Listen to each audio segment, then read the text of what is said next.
Hey, hello everyone, and welcome to this presentation to give you some background basic information about State of Hawaiʻi and the University of Hawaiʻi budgeting.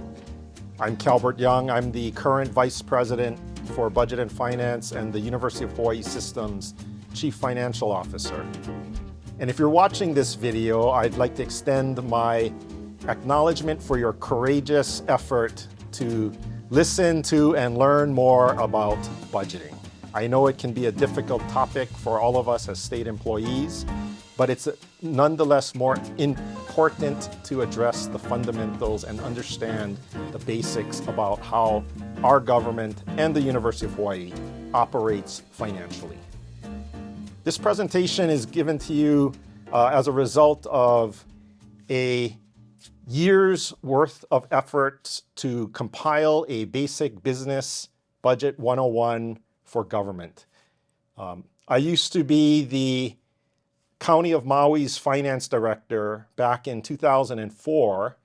And initially what I learned was a lot of government employees did not understand budgets, the government's budgets, State of Hawaiʻi budgeting, the county's budgeting even, and that include staff people who work and do financial work. It also included elected officials, legislators as well. So my idea was to construct a 101 presentation that would help to give people a basic primer around budgeting in the state.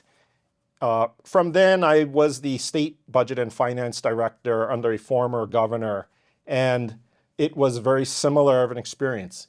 A lot of people in state could benefit from learning about the budget, and that's what started this presentation. Now, being your University of Hawaiʻi Chief Financial Officer, I've adapted this presentation to speak more specifically to the university, and you'll see some of those slides later in the presentation, or if you choose to watch some of the later series of this presentation as well. So to start with the basic premise in the budget, it's good to understand the method of funding. The State of Hawaiʻi and the University of Hawaiʻi, like all other state departments, are appropriated monies from the state legislature to fund operations, capital projects, everything that we are familiar with in the budget. Well, that appropriation is segmented by a type of method of funding, or your fiscal officers will frequently refer to it as the color of money. And that matters for people on the finance side, maybe not so much so for any of us or any of you who actually are operating in programs, but it's still important nevertheless. So there are a multitude of method of funding categories that the legislature can appropriate. I've listed out the majority of them here, and I've highlighted in green the 6 particular ones that are most common to the University of Hawaiʻi. But since this is a Budget 101 primer, I'd like to go through each of them just quickly with you. So the most common type of method of funding that is appropriated is, of course, general funds. This is state tax revenues that every department in the state of Hawaiʻi gets general funds. And at the University of Hawaiʻi, it is the #1 source of revenue funding for the university. The second is B funds as special funds. And these are non-general funds. These are funds that are earned by certain programs within different departments. And at the University of Hawaiʻi, the more common is tuition revenues, which is part of the Tuition and Fees Special Fund, or you may frequently hear about it as the TFSF, Tuition and Fees Special Fund. C, D, and E in method of funding relate to debt issuance from government. C is general obligation bond debt issued by the State of Hawaiʻi, secured by any and all revenues of the state.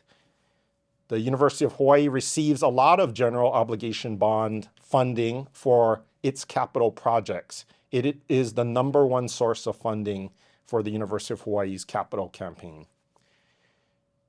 Reimbursable general obligation bonds are the same thing. They are still general obligation bonds, but they are reimbursable, meaning that they're a specific agency that will have to repay the state or pay for the debt service on general obligation bonds of the state.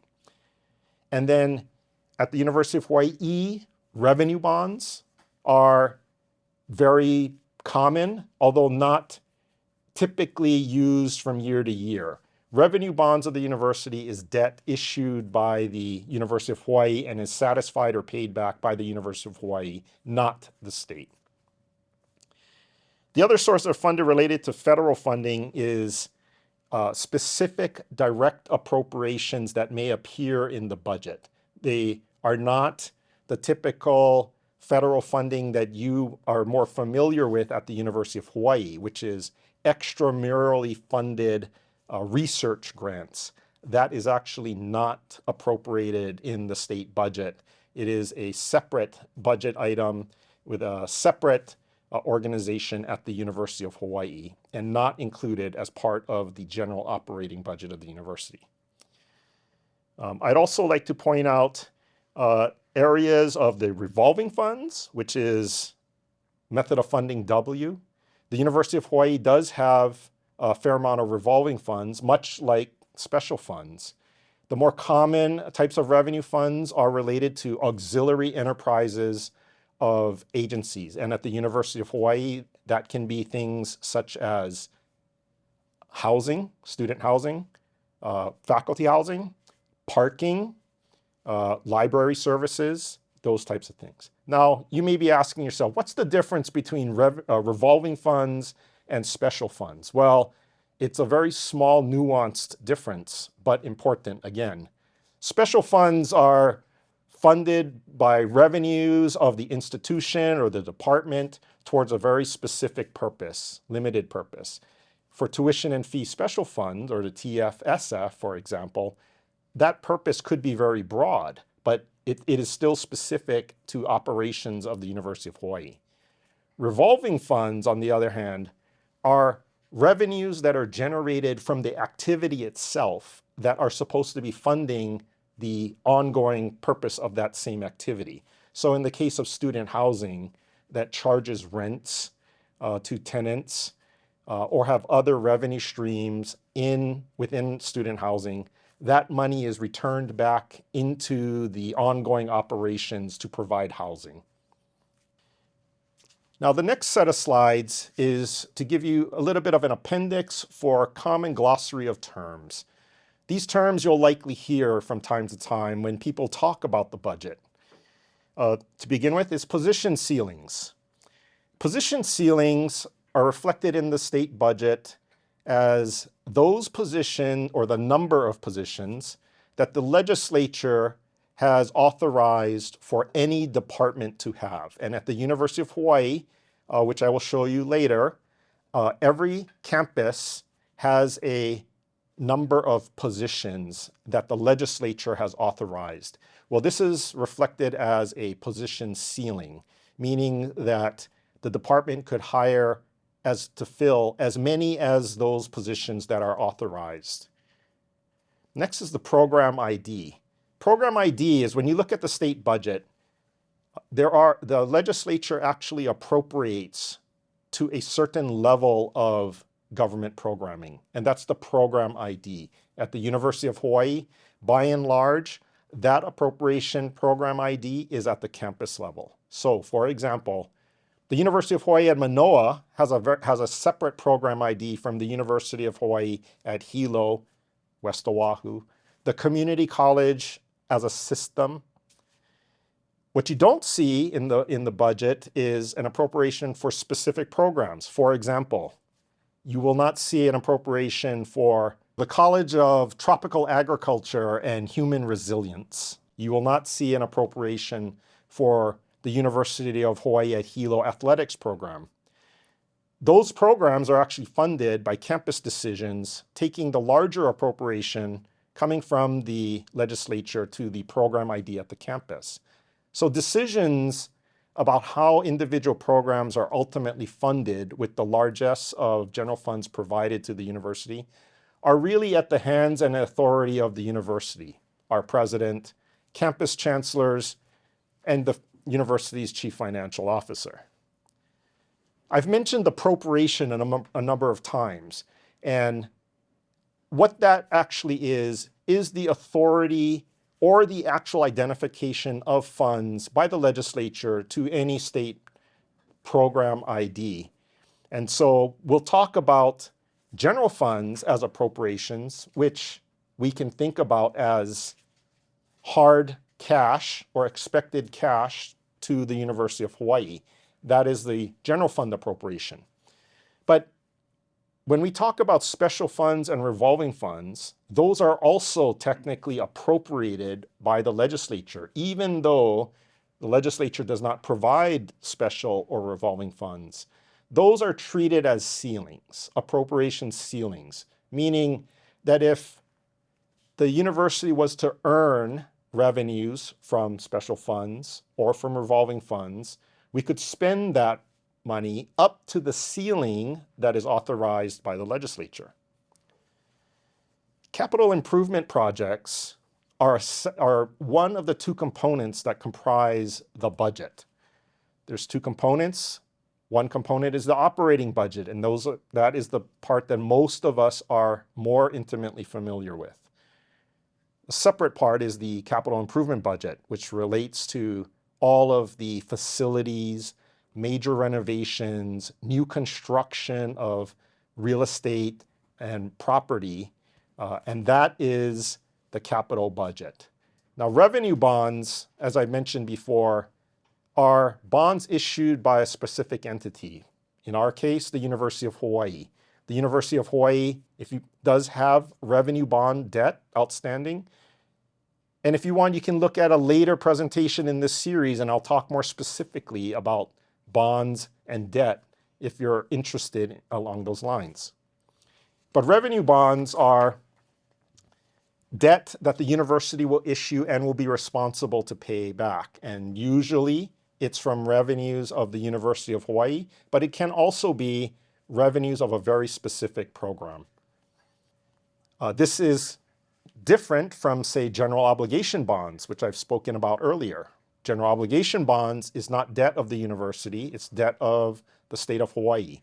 The University of Hawaiʻi relies on general obligation bonds to provide for our capital projects. It is the number one source of funding for the University of Hawaiʻi for capital projects. And so we like to get general obligation bond funded projects. But where we don't, revenue bonds is also an opportunity. I've spoken a little bit about the general fund, special fund, and revolving fund differences, so I won't go over those here on this slide with you. But the last point on this slide is lapsing. So your fiscal officer will likely frequently bring up with you the idea of lapsing. Lapsing means that money that is not spent by a particular date is going to lapse, or will go away if not spent by a certain date. And in the case of general funds, that lapsing relates to the end of the fiscal year, which is June 30th each year. Now, I talked about the program IDs where the budget is actually appropriated by the legislature. And as of today, in 2025, these are the program IDs of the University of Hawaiʻi. So these are the points of funding provided by the legislature. And what you will see here is these are, for the most part, campus level program IDs. There's a couple of exceptions, but it's UH Manoa, UH Hilo, UH West Oahu, the community colleges as an entire system, and then the corporate office that is the University of Hawaiʻi system. Now, what you will not see here is what is the funding for Kapilani Community College or Leeward Community College, or as I mentioned earlier, UH Manoa Athletics. That's not reflected here because that's not how the legislature appropriates monies to the program IDs. There's certain exceptions though, because as you may have noticed, there's two programs here that are actually beneath the campus level, specifically the Kaka'ako campus. So the John A. Burns School of Medicine and the University of Hawaiʻi Cancer Center. Both are specifically identified as program IDs appropriated by the legislature directly, even though they are technically UH Manoa campus programs. Now, what's the budget appropriation? What are some of the rules and arrangements that we should keep in mind about the budget appropriation? So very basic, the first thing is the fiscal year. So the state of Hawaii operates on a biennium budget, meaning a budget that is 2 years in duration. It starts with the fiscal year that begins July 1st in the year following the most recent elections. So elections are typically held in the even number years. So the fiscal year starts the July 1st after that. And the legislature that meets to start after election will construct a biennium budget, meaning a budget for 2 years.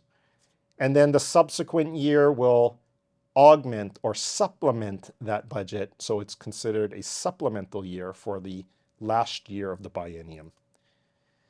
Departments and agencies submit their requests to the governor and or to the legislature for ideas of funding that will either augment or replace existing budget appropriations. And that's what the legislature eventually decides on appropriating within the budget.